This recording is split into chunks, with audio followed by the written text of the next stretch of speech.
Oke, selamat siang penggiat anak, guru sekolah minggu. Ketemu lagi di channel podcast Igria Siswanto. Siang hari ini saya kedatangan tamu sahabat yang luar biasa, ya, yang aktif juga di pegiat anak dan di pelatihan-pelatihan, sosialisasi, pendidikan khususnya untuk anak-anak berkebutuhan khusus dan pendidikan seks anak usia dini. Selamat siang Kak Susi, apa kabar? Selamat siang Pak Igria, puji Tuhan sehat. Pak Igria gimana?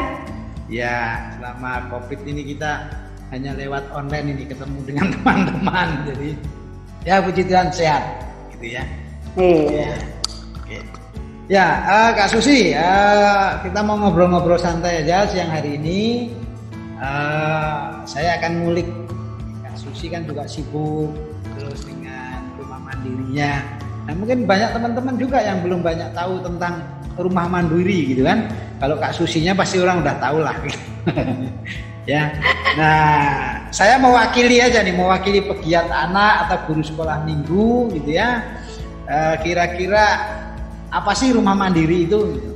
Mungkin Kak Susi bisa jelaskan kegiatan atau apa yang dilakukan dan sebagainya.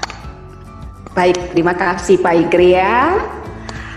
Jadi Yayasan Rumah Anak Mandiri itu satu lembaga di mana pelayanannya itu adalah untuk mengembangkan pendidikan sekaligus potensi anak, termasuk pengembangan pendidikan dan potensi anak-anak dengan kebutuhan khusus, gitu Pak. Nah, ya, kebutuhan khusus itu kan banyak ini, ada autis, ada anak hiperaktif dan macam-macam. Nah, ini apa fokusnya di mana? Apa semua atau khusus? Selama ini yang kami layani adalah anak-anak dengan kebutuhan khusus seperti autism, Asperger, hiperaktif, Down syndrome, retardasi mental dan sejenisnya. Jadi lebih kepada payung gangguan tumbuh kembang. Gitu Pak Igria. Memang saya sebelum mendirikan Yayasan Rumah Anak Mandiri ini kan, dan ini yang menjadi dasar begitu ya, menjadi dasar didirikannya Yayasan Rumah Anak Mandiri ini adalah karena saya punya keterbebanan begitu ya untuk anak-anak kebutuhan khusus, terutama anak-anak penyandang autistik begitu Pak. Nah, ini kan sebetulnya yang banyak yang nggak diketahui teman-teman. Saya aja tahunya Kak Susi ini adalah seorang trainer pendidikan seks anak usia dini kan gitu. Ternyata justru sebetulnya Kak Susi ini punya spesialisasi dengan yayasannya Rumah Mandiri. Kira-kira gitu kan? Iya Pak. Nah, terus apa hubungannya nih Rumah Mandiri dengan apa yang Kak Susi sering lakukan tentang trainer pendidikan anak usia dini atau tentang pendidikan seks misalnya begitu? Jadi gini, kan Rumah Anak Mandiri itu memang fokusnya adalah pendidikan ya dan potensi anak. Dan kebetulan latar belakang pendidikan saya kan adalah dari konseling dan psikologi. Walaupun saat ini saya sedang lanjut studi untuk hukum begitu ya. Kenapa sih jadinya kepada pendidikan seks? Karena saya lihat anak-anak itu sangat berisiko menjadi korban bahkan menjadi pelaku kejahatan seksual. Karena ketidaktahuannya, apalagi anak-anakku yang menyandang autistik begitu, mereka beresiko sekali. Sehingga saya pikir setelah saya melihat kejadian-kejadian, baca berita-berita begitu ya, lalu kita alami sendiri maksudnya ketika berurusan dengan anak-anak yang sudah masuk masa pubertas begitu. Saya pada satu kesimpulan, seks edukasi kepada anak itu harus sedini mungkin. Salah satunya guna mencegah anak menjadi kejahatan seksual dan pelaku. Karena saat ini anak-anak itu tapi karena ketidaktahuan mereka juga beresiko menjadi pelaku kejahatan seksual. Itu Pak. Dan kemudian itu dikaitkan lagi dengan dua hal yang sangat diperangi oleh Indonesia saat ini adalah kan dikampanyekan tuh perang terhadap narkoba dan perang terhadap pornografi. Saya menilai bahwa jatuhnya anak-anak kepada pornografi karena salah satunya karena ketidakpahaman mereka. Mereka tidak paham gitu, karena mereka tidak paham ditambah kognisi mereka kan dalam tahap perkembangan. Sehingga rasa ingin tahu mereka tinggi, tidak ada yang mengedukasi sehingga masuklah mereka ke dalam situ. Nggak ada yang jelaskan, nggak ada yang mau kasih jelas, nggak ada yang mendampingi, dia main sendiri tuh. Nah, harapannya kalau sudah diedukasi sedini mungkin, minimal kejadian-kejadian seperti itu kita bisa perkecil, begitu Pak Igria. Sehingga saya memang beberapa tahun belakangan ini sangat-sangat banget untuk melakukan seks edukasi kepada anak di berbagai wilayah Indonesia. Itu alasan. Ya. Oke. Ya, pendidikan seks ini memang sangat diperlukan nih kalau melihat kondisi anak-anak di Indonesia ini, apalagi kasus-kasus pelecehan seksual untuk anak-anak, kekerasan, pornografi itu terus meningkat kan kalau kita lihat grafiknya di Komnas HAM Anak atau di perlindungan anak begitu ya. Nah, tetapi gimana Kak Susi, pendidikan seks ini kan tidak mudah, istilahnya masyarakat Indonesia Timur, apalagi orang Indonesia itu kan kalau bicara seks itu kan pikirannya tidak semudah itu, jadi kayaknya tabu nih bicara masalah seks ini. Ini kok anak-anak sejak usia dini sudah diajari, itu gimana kira-kira? Baik Pak.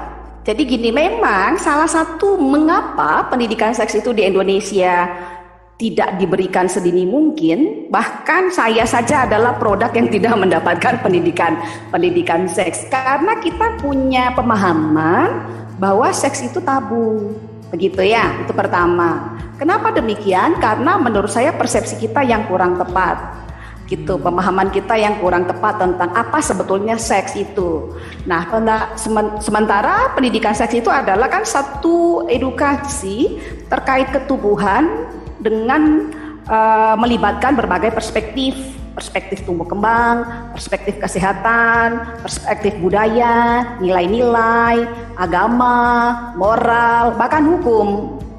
Nah, tentu karena tadi ada perspektif tumbuh kembang, konten, dan cara menyampaikan seks edukasi itu berbeda. Pendidikan seks untuk anak batita tentu berbeda dengan anak yang sudah memasuki usia SD.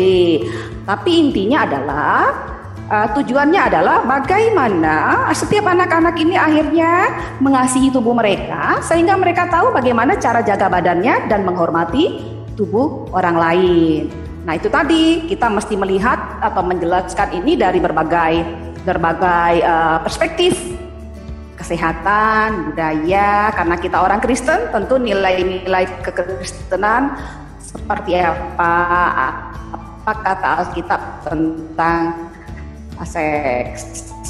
Kembali kepada itu tadi, kontennya, caranya, gitu Pak. Karena memang kalau pendidikan seks untuk orang dewasa kita berikan kepada anak balita tentu tidak pas. Demikian juga sebaliknya, konten atau cara memberikan pendidikan seks untuk anak balita tentu tidak pas untuk anak-anak yang SMP atau remaja. Gitu Pak Igri ya. Ya, ternyata orang dewasa selama ini pikirannya terlalu tinggi kalau sudah ngomong seks. Ternyata anak-anak itu misalnya masalah diajari cara berpakaian, duduk, itu juga bagian dari pendidikan seks gitu ya ternyata. Ya, karena selama ini gini Pak, perspektif kita itu sempit menurut saya. Sempitnya ini, perspektif itu kita selalu sama seks itu, kita punya perspektif seks itu sama dengan melakukan hubungan seks. Padahal hubungan seks itu hanya salah satu dari sekian banyak konten pendidikan seks. Nah ya, kalau bicaranya tentang hubungan seks ya tidak pantas toh ngomonginnya ke anak balita atau ke anak batita gitu. Ya, ini kan banyak hal-hal yang sebetulnya sederhana yang orang tua juga kesulitan menghadapinya ini kasusnya. Contohnya gini, kalau ada anak kecil tanya gitu, "Ma, dedek itu asalnya dari mana?" gitu. Nah, ini kan orang tua sudah bingung nih mau jawab. Apa pentingnya pendidikan seks itu tadi kan? Iya, karena itu tadi. Karena konteksnya kita seks itu sama dengan hubungan seksual atau hubungan suami istri. Anak adalah hasil dari melakukan hubungan seksual. Nah, karena kita terbatasnya sampai di situ, terpakemnya sampai di situ, sehingga ketika anak-anak bertanya tentang adiknya berasal dari mana, lah ya masa saya mesti bilang itu berasal dari hasil karya bapak ibunya, gitu loh. Gitu kan gitu. Karena tadi kan pikirannya kan anak itu kan hasil dari hubungan suami istri, sehingga kalau ada anak yang tanya, ibunya atau bapaknya dengan berbagai cara menghindari begitu, atau melarang anaknya untuk bertanya hal itu dengan alasan tidak sopan, tidak pantas gitu, dan itu bahaya Pak Igre ya. Ya, karena kalau nggak dijawab dia akan cari jawaban di tempat yang lain. Nah, kalau jawaban di tempat lain lebih parah, betul nah itu sekali. Akan merusak gitu ya. Nah itu dia. Ternyata nah, tidak mudah. Itulah awal dari pornografi. Iya. Oke. Berarti ini kasus ini masih banyak nih, harus banyak terus sosialisasikan tentang pentingnya itu pendidikan seks usia dini. Ya. Oke. Nah, Kak Susi. Tepatnya PR kita Pak, PR kita semua. Ya Pak. Betul. Ini menurut pengamatan Kak Susi apa sih faktor dan penyebab paling tinggi? Apakah karena ya tadi salah satunya itu tidak ada pencegahan karena minimnya pengetahuan orang-orang dewasa maupun di orang tua tentang pendidikan seks tadi, atau ada faktor-faktor lain menyebabkan sehingga pornografi, kekerasan, pelecehan seksual itu terus meningkat gitu kasus-kasusnya, bahkan dengan modus-modus yang lebih canggih lagi gitu. Gimana? Penyebab pertamanya itu tidak diedukasi. Karena tidak diedukasi kan tidak tahu. Betul. Ya kan? Karena tidak tahu dilakukan. Begitu Pak. Itu kan apalagi kalau lihat usia tumbuh kembang anak. Gitu, usia tumbuh kembang anak di mana kognisinya sedang berkembang, otaknya kepengen tahu. Hormonnya mendorong dia untuk cari tahu, ya kan? Iya. Nah, akses ada, gitu Pak. Nah, ini perlunya pendampingan ya, otomatis kalau begitu. Masa usia berapa sih Kak Susi kira-kira anak-anak itu perlu mulai mendapatkan pendidikan seks, didampingi dan sebagainya gitu? Ada batasan waktu atau sampai remaja dilepas atau gimana? Pendidikan seks itu kalau di keluarga kami dimulai ketika anak baru lahir loh Pak. Gitu. Baru lahir itu dia sudah mendapat pendidikan seks. Caranya sangat sederhana kalau bayi itu kan pakai baju, nanti masuk angin, ayo malu. Itu kan udah pendidikan seks.